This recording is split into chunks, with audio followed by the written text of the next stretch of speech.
Toxin. Nous sommes 9700 en instantané en direct. Merci à vous d'être toujours plus nombreux tous les jours.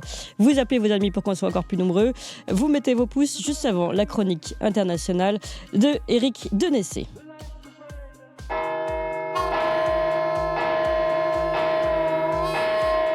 Le coup de Toxin. Et on enchaîne avec cette chronique internationale avec Éric Denessé, spécialiste en renseignement d'intelligence économique, directeur du CF2R. Bonjour Éric Denessé. Bonjour Clémence. Et merci d'être avec nous ce matin. Aujourd'hui, vous revenez sur la Syrie. Vous dites l'islamisme ou le chaos, ou les deux. Et vous souhaitiez notamment revenir sur cette chute rapide du régime de Bachar al-Assad fin 2024, qui a surpris beaucoup d'observateurs. Comment vous l'expliquez ? Je l'explique pour deux raisons. D'abord, c'est que nos contacts en Syrie et dans la zone, notamment les habitants, ne nous ont pas toujours fait part d'informations qui auraient été importantes, alors qu'il y a eu une véritable dérive criminelle du régime de Bachar. Pour rappeler rapidement les choses, 2011, il y a cette pseudo-révolution arabe soutenue par les États-Unis, les islamistes pour le renverser. 2015, les Russes interviennent, donc ils rétablissent à peu près le régime courant 2016. Et ce qu'on a finalement été très très peu à voir, c'est qu'à partir de 2017, il y a une véritable dérive du régime de Bachar qui jusque-là était, on va dire, plutôt le défenseur des chrétiens, des alaouites contre les islamistes. Et puis d'un seul coup, le pays est livré aux Russes, aux Iraniens, qui le mettent en véritable coupe réglée. Et puis c'est surtout le clan de sa femme, la femme du dictateur Asma El-Assad, qui met le pays en coupe réglée, qui se brouille avec les alaouites et qui finalement, on voit un régime qui développe l'exportation de drogue, le Captagon, un Bachar qui laisse faire sa femme. Et donc, les Syriens disent aujourd'hui qu'il est devenu pire que son père, mais ils ne l'ont pas dénoncé comme ils auraient dû à l'époque. Oui, c'est intéressant, surtout que quand on voit la figure de la femme de Bachar al-Assad, elle a l'air très occidentale. D'ailleurs, elle a beaucoup plu pendant un temps, donc ce contraste est intéressant. Alors, quelles sont les origines de l'offensive de décembre et les raisons de son succès ? Alors d'abord, le manque de soutien dans le pays qui était de plus en plus fort. L'élément déclencheur, c'est le refus de concession de Bachar à la Turquie. La Turquie voulait renvoyer tous les réfugiés sur le sol syrien, mais Bachar dit je n'accepte pas tant que vous n'avez pas évacué mon territoire, parce que les Turcs occupent une partie du territoire syrien de manière illégale. Donc à ce moment-là, l'offensive a été déclenchée. Il faut dire que les Turcs rêvent depuis longtemps de rétablir l'Empire ottoman, d'élargir leur influence dans le sud, voilà, de se débarrasser des 3 millions de réfugiés qu'ils ont sur leur sol. Et puis, ils ont profité du fait que finalement, la Russie et l'Iran étaient préoccupés par d'autres priorités en fonction du conflit en Ukraine avec Oui. Israël, et que les autres pays du Golfe étaient aussi excédés du trafic de Captagon. Donc tout s'est mis en place pour que cette offensive se fasse. Dès fin novembre, on a vu les colonnes du HTS et des islamistes avancer, euh, encadrés par les services et l'armée turque. Alep est prise assez rapidement. On voit les Russes qui commencent à intervenir, on l'a assez peu dit, mais ils ne frappent finalement que les colonnes des islamistes d'origine de l'ex-Union soviétique et pas du tout HTS. Et puis Damas va tomber quelques jours après. Aucune résistance de l'armée syrienne, y compris des alaouites, parce que le clan alaouite était maintenant en divorce avec Asma Ah oui. et Bachar al-Assad. Les Russes arrêtent les bombardements, mais j'insiste sur un point qu'on a aussi assez peu vu. L'ambassade russe à Damas est protégée par HTS. HTS s'assure que les bases russes ne soient pas attaquées, et les Russes eux-mêmes évacuent près de 4000 combattants iraniens des passes d'Aran, qu'ils renvoient en toute tranquillité pour qu'ils ne soient pas poursuivis en Iran. Alors, l'ambassade d'Iran à Damas a bien sûr été saccagée. Voilà. Ça, c'est la manière dont les choses se sont passées. En même temps, dans le nord-est de la Syrie, les milices pro-turques se sont mis à attaquer les Kurdes, donc c'est le deuxième axe de la progression militaire, des Kurdes qui sont les forces démocratiques syriennes, donc un mouvement soutenu, armé et défendu par Washington. Oui, mais ça veut dire que finalement, d'après ce que vous nous expliquez, que la Russie a progressivement, peut-être pas abandonné, mais lâché progressivement son allié Bachar al-Assad. Oui, alors en même temps, les Russes l'ont accueilli chez lui avec sa Oui, femme, avec tout son clan. Ils ont accueilli aussi de nombreux chrétiens, mais effectivement, pour eux, ce n'était plus la priorité. Leur priorité à eux, c'est de conserver des bases en Méditerranée, voilà, et de conserver malgré tout une forme d'influence sur le pays. Mais je crois que la situation était devenue intenable pour le régime et que tous les soutiens extérieurs s'en rendaient compte. Et surtout, les Russes n'avaient pas les moyens d'inverser la mécanique, donc ils ont été obligés de laisser faire. Ouais, alors quelle est la nature réelle des nouveaux maîtres de Damas et que veulent-ils vraiment? Alors là, ça c'est l'élément important parce qu'on est en train de se fourvoyer, nous occidentaux, vis-à-vis de Al-Joulani, Al-Shara, selon le nom qu'on utilise. C'est un islamisme dur, ce sont des gens liés à Al-Qaïda et ils pratiquent un double discours vis-à-vis de l'Occident. Ce sont vraiment des islamistes radicaux, ils viennent du front Al-Nusra et d'Al-Qaïda, je le disais à l'instant. Mmh.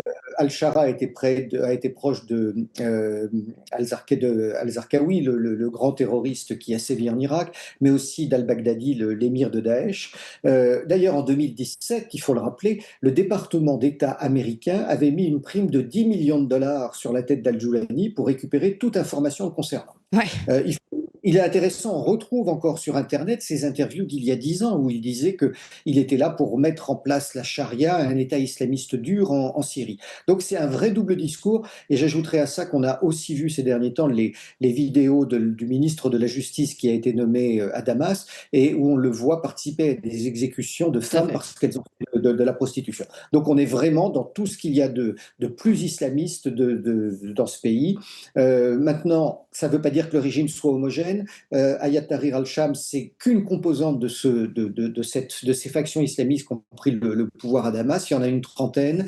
Elles sont souvent opposées. Elles se sont parfois battues avec violence dans la zone d'Idlib qu'elles avaient libérée. Sans les Turcs pour jouer les médiateurs et calmer le jeu, elles se seraient probablement encore déchirées. Donc, pour l'instant, c'est une inconnue. Est-ce qu'elles vont continuer à travailler ensemble?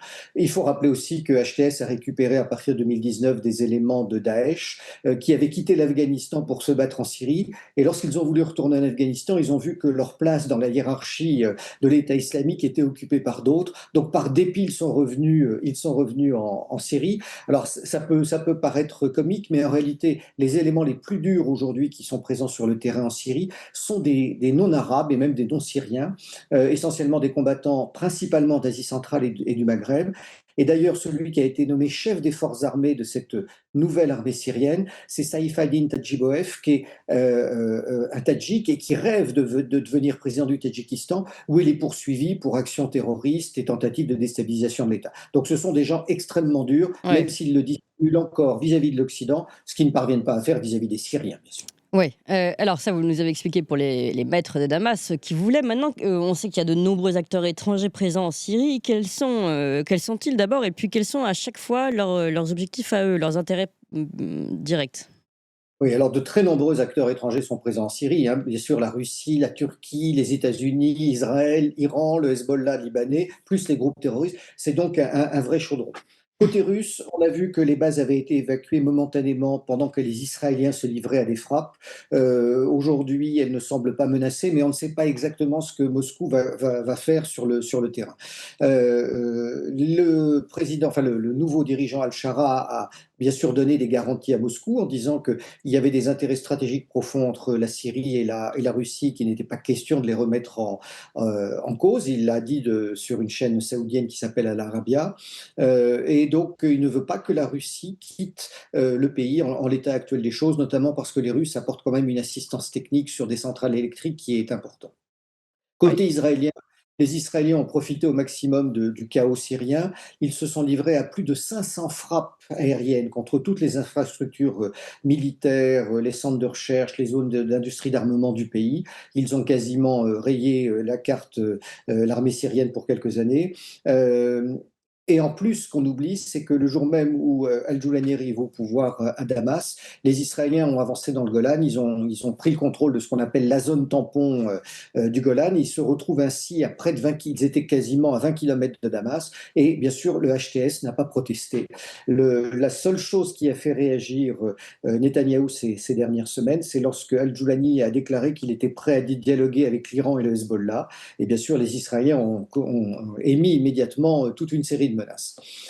Côté turc, on l'a dit tout à l'heure, l'un des principaux objectifs d'Ankara, c'est de rapatrier les 3 millions de réfugiés syriens qui sont sur son sol. C'est une priorité du gouvernement turc, mais ça entraîne un véritable paradoxe. C'est-à-dire que ces réfugiés syriens jouaient un rôle très important. Ils représentaient près de 10% de la population active dans certains secteurs. Ils étaient sous-payés par rapport au salaire minimum turc. Et donc, leur départ va aussi porter un coup important à plusieurs secteurs économiques comme le bâtiment, la restauration, les Oui, travaux publics. Donc là, il y a un défi que doit gérer Erdogan. Bien sûr, la Turquie a toujours intérêt, elle l'a dit, à participer de manière massive à la reconstruction de la Syrie, notamment parce qu'Erdogan est très proche des milieux du bâtiment et des travaux publics en Turquie. Et d'ailleurs, on a vu les actions des sociétés turques de BTP monter en bourse dès que la Turquie est rentrée dans Damas et qu'on a parlé de reconstruction. ouais. Voilà. L'élément que l'on connaît moins, c'est que Erdogan a négocié, en tout cas commence à négocier avec Al-Shara depuis quelque temps, l'installation d'éventuelles bases turques en Syrie, et ça c'est quelque chose de très important, et qui déplaît profondément à Israël. Et d'ailleurs, la presse occidentale s'est fait très peu l'écho des menaces que Erdogan a lancées contre Israël sur leur occupation de la zone tampon du Golan. Alors, est-ce que c'est juste de l'agitation ou est-ce que ça prédit, comment dire, ça annonce une nouvelle tension entre les deux pays qui sont pourtant alliés des États-Unis? C'est quelque chose que nous verrons dans les semaines qui viennent. Ouais, c'est Pour le intéressant reste, aussi, ouais. et oui, pour le reste, alors rapidement, les États-Unis ont été mis d'une manière assez frappante devant le fait accompli. Ils ne s'y sont pas opposés, ils en ont été informés, mais ils n'ont pas eu finalement véritablement leur mot à dire. Ils occupent bien sûr toujours une partie du territoire syrien, la Syrie pétrolière qui est dans le sud, sur la frontière avec la Jordanie. Ils soutiennent eux-mêmes toujours les forces démocratiques syriennes que la Turquie est en train d'attaquer. Et puis, ils ont repris des frappes contre Daesh depuis l'élection de Donald Trump. Voilà, il y a une forme d'indécision et d'attentisme américain sur la zone en ce moment. Pour les autres pays arabes, principalement l'Arabie saoudite et les Émirats arabes unis, ils sont très circonspects parce que, bien que, en tout cas pour l'Arabie saoudite, ce soit un régime islamiste, elle voit d'un très mauvais œil un autre régime islamiste proche des frères musulmans s'installer en Syrie. Donc, ils ne sont pas tout à fait enthousiastes et n'apportent pas un soutien.